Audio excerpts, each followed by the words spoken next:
اعلان رضایی میکنی. صحابه ها میگه ما هم ششته بودیم. ناگهان حبیب خدا دست بالا کرد گریان شد. گفت خدایا به عزت و جلال و قسم تا زمان یک امتم اگر دوزخ باشد من از تو اعلان رضایی نمیکنم. یک امتم اگر داخل دوزخ باشد نمیگم که من رضا نارضایی بیان میکنم. یک امت دوست داری پیغمبر رو ببینیم برای ما، دوست داری محمد ببینیم برای ما و شما. امتم در جهاد است، غم امت میخوره همیشه. حالا روایت داریم از منظر قیامت صحبت میکنه. حبیب خدا صلی الله علیه و سلم گفت اولین نفری را که اجازه به سوی بهشت میشوم من محمد هستم صلی الله علیه و سلم. میرم در جنت تق تق میکنم. ملائکه ها خدمتگارای جنت میپرسن کی هستی؟ میگم محمد هستم. خوش آمد میگن. میگن ما از خدا فرمان داریم پیش از تو برای هیچ کس باید در جنت باز نکنیم. اولین نفری که در جنت براز باز شود و داخل شود توی محمد هستی صلی الله علیه و سلم. در جنت باز میکنه. حبیب خدا صلی الله علیه و سلم میگه قدم اول میمانم، اولین چیزی که میبینم جمال زیبای الله بی مثل مانند است. سر در سجده میمانم. پیامبر میگه صلی الله علیه و سلم اینقدر همین جده در روایت آمده است که پیغمبر صلی الله علیه و سلم آه و ناله میکنن. اولین قدم در بهشت سر در سجده آه و ناله میکنن. خدا میگه حبیب من ارفع رأسک و سرنا توتا. حبیب من امروز روز گریه ایچه نیست. سر تبردار هر چی میخوایی امروز تره بیتیم. ما وعده کرده بودیم که تره رضا میکنیم. تا تو رضا نشی امروز بحث تمام نمیشود. اینجا رضایی تو مهم است. من رب العالمین هستم. ترا وعده داده بودم که تو رضا میکنم. چرا امروز گریه میکنیم؟ حبیب خدا سرش میبرداره. میدونه چی طلب میکنه برادر عزیز؟ خدایا امتم بیرونی بهش انتظار انصافیه در گرمای قیامت.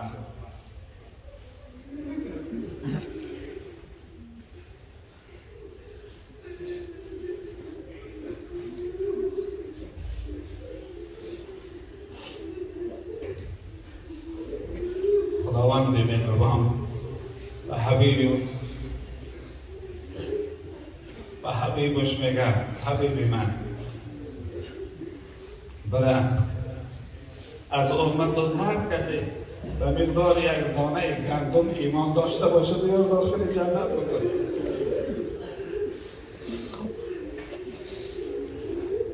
حبیب خدا میگه میرم امت من جمع میکنم همونیش که مقدار یک دانه گندم ایمان در دلش داره میارم داخل جنت. با گروه در بیرون میمانه. میارم اینها را داخل میکنم. خودم داخل نمیشم. باز سر در سجده میمانم. باز آهنانه. خدا میگه حبیب من چرا گریه داری؟ گفتیم که هر امتی مثل دانه گندم ایمان داشته باشه یا داخل جنت بکنش. با چی به گریه داری؟ حبیب خدا میگه ای الله امت من باز مانده است که اونایش که مثل دانه گندم هم ایمان ندارن اما امتن. اونا امت من هستن.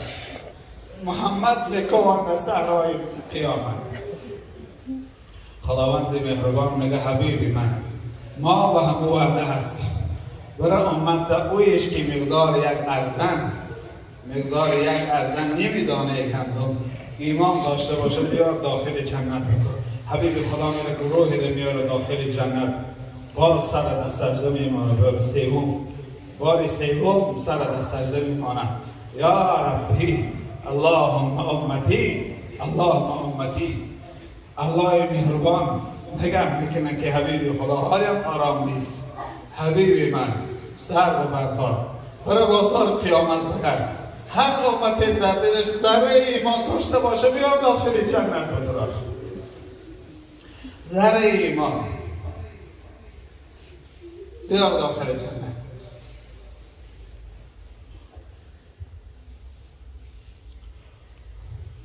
این محبت پیغمبر صلی الله علیه و سلم. روایات آمده است میگه حبیب خدا داخل بهشت ششته است. همه پیغمبران در اطرافش، بابا آدم از طرف راست ششتگی، حضرت ابراهیم از طرف چپ، پیغمبرای دیگر گرد رسول اکرم حلقه زدگی هستند. ناگهان خبر میآید گروه از امت داخل دوزخ است. مولای جنونم خدا رحمت کنه از زبان رسول اکرم صلی الله علیه و سلم در نظم می آورد: نبردارم سر از سجده، نبردارم سر از سجده، نبخشی امتانم را، عطا کرده ز اول در دلم مهر و شفاعت را. خدایا محبت امت تو در دل من جا کردی، در قلب من محبت امت تو جا کردی. تا زمانی که امت نبخشی سر من از سجده نمیبردارم، سر از سجده نمیبردارم تا زمان امت من نبخشی. گروه امت میگه داخل دوزخ عذاب بسیار دردناک میکشند. نزد مالک دوزخ میآیند، نزد مالک دوزخ شکایت میکنند که مالک برای ما هیچی ترحم نیست، ما از عذاب دوزخ خسته شدیم. مالک میگه شما امتی کی هستید؟ امتی کی؟ این امت از درد بسیار و از ویل دوزخ فراموش میکنند، نام پیغمبر رو فراموش میکنند که امروز هم فراموش کردیم. امروز از دست محبت دنیا فراموش کردیم. یا امت کی هستید شما؟ میگن نام پیغمبر ما رو فراموش کردیم، اما همون کسی که قرآن با او نازل شده است. مالک میگه او محمد نام داره صلی الله علیه و سلم. همه امت از داخل دوزخ صدا میزنن وا محمد ها، وا محمد ها، صدا میزنن. خداوند مهربان جبریل امین میگه به حبیب من برسان که امتش در داخل دوزخ سراغش دارن. جبریل امین میگه در گوش پیغمبر خبر میکنه. همه پیغمبرها ششتگی هستند. پیغمبر صلی الله علیه و سلم داخل جنت در گوشش خبر میکنه که امت در داخل دوزخ پر سراغ داره. رسول اکرم صلی الله علیه و سلم وقتی میگم امت در دوزخ است، از جان راست میخیزه و میدوه، از صحرای قیامت از بهشت بیرون میشود. همه پیغمبرها از پسش میدوند. گریان پیغمبر صلی الله علیه و سلم اللهم امتی گفته میدوه در بازار قیامت. تا این بعضی روایات آمده است که تا همه در دوزخ حرکت میکنه پیغمبر صلی الله علیه و سلم، سر پیغمبر بگیرن اونجا دوزخ است. ای حبیب خدا تو بیس امت بیرون میکنی من دوزخ. حبیب خدا میگه یا الله، یا امت ما بیرون که یا خودم میرم پیش امت. حرکت میکنه پیغمبر صلی الله علیه و سلم، سر پیغمبر بگیرن اونجا دوزخ است. ای حبیب خدا تو بیس امت بیرون میکنی من دوزخ. حبیب خدا میگه یا الله، یا امت ما بیرون که یا خودم میرم پیش امت.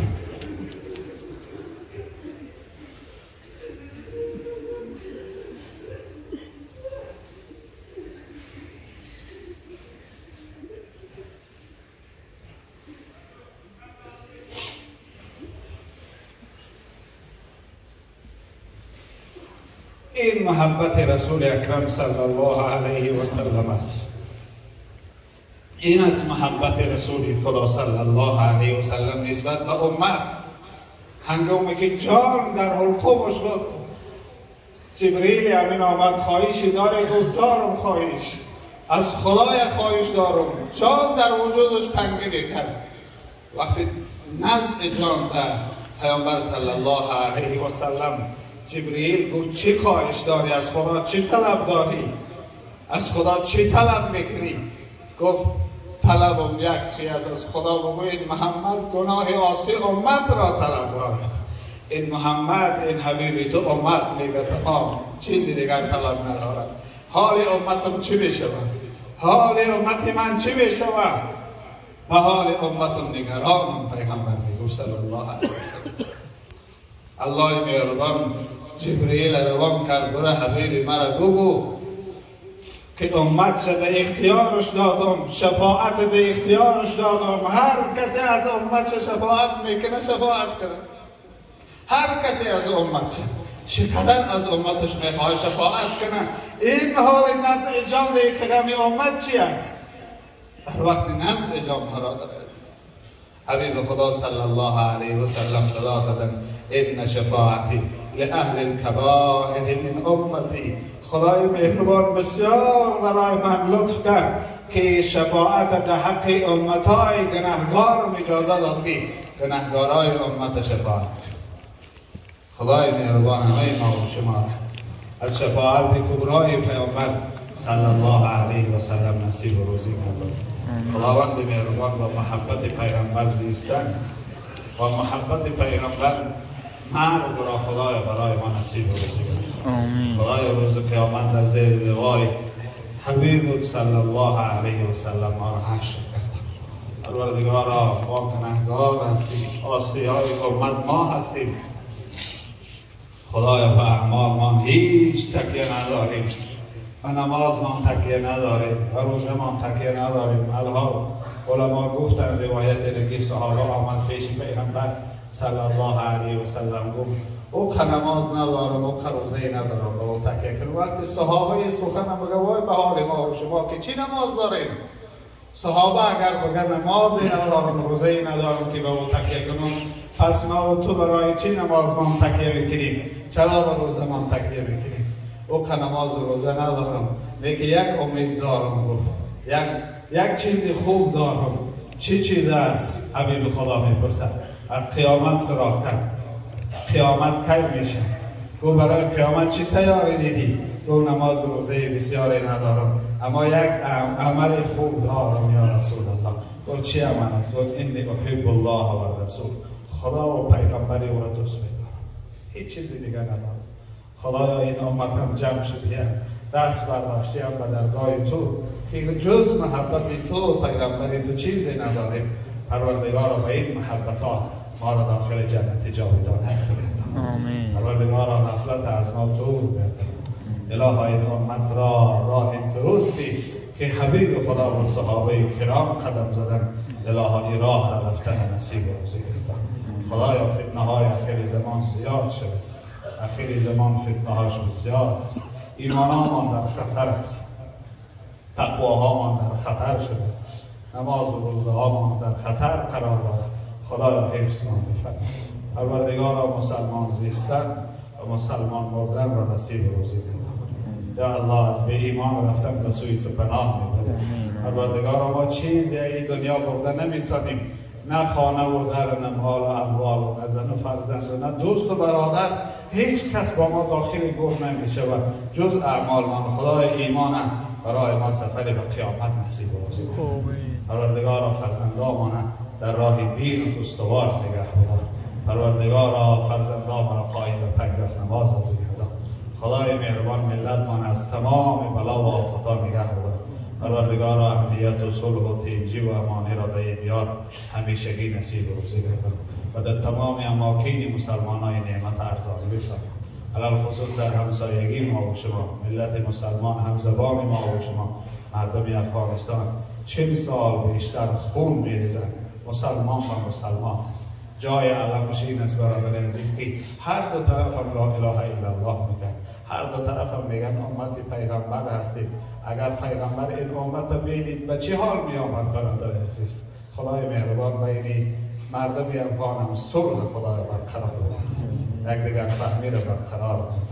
پروردگارا خسته شدیم از خون مسلمان ریختن. اله خون مسلمان از خون پشهدم ارزانتر شده است و بی‌قدرتر شده است. پروردگارا بین مسلمان ها صلح نصیب گردم، محبت نصیب گردم، اتفاقی و وحدت نصیب و روزی گردم. بلا فی النهار از سر مسلمان ها دور گردم. خدایا به دیار فیض و برکت را بیشتر گردم. پروردگار آبادی دیار را بیشتر گردم.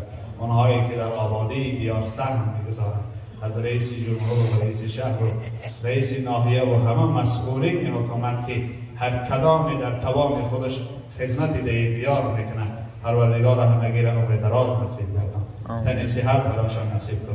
خدای ایمان کاملشان نصیب و روزی گردم. پروردگار خدمتاشان در این ملت هم اذیت دینی و اقتصادی و دنیوی خدا را بیشتر گردم. پروردگار این ملت راه درست رفتن را ادب و اخلاق نکو نصیب و روزی گردم. پروردگار ملت ما را از تمام فتنه ها، از وسواس شیطان و نفس، پروردگار در پناه رحمتت نگه بدار. ربنا فاغفر لنا ذنوبنا و کفر عنا سیئاتنا و توفنا مع الابرار. خارجانان هم که مجلس ما و شما را نورانی کرده، با صداهای زیباشان درشان دعا کنیم. خدای مهربان همشان عمر دراز نصیب گرداند. خداوند مهربان فرزنداشان مثل چون خدمتگار راه دین قبول کنه. پروردگار مهربان فرزندای همه ما و شما را مثل حافظای قرآن، پروردگار حفظ قرآن نصیب و روزی گرداند. پروردگار خدمتگار راه دین از نسل ما و شما خدا نصیب و روزی گرداند. اللهم صل علی سیدنا و نبینا محمد و علی آله و صحبه اجمعین برحمتک یا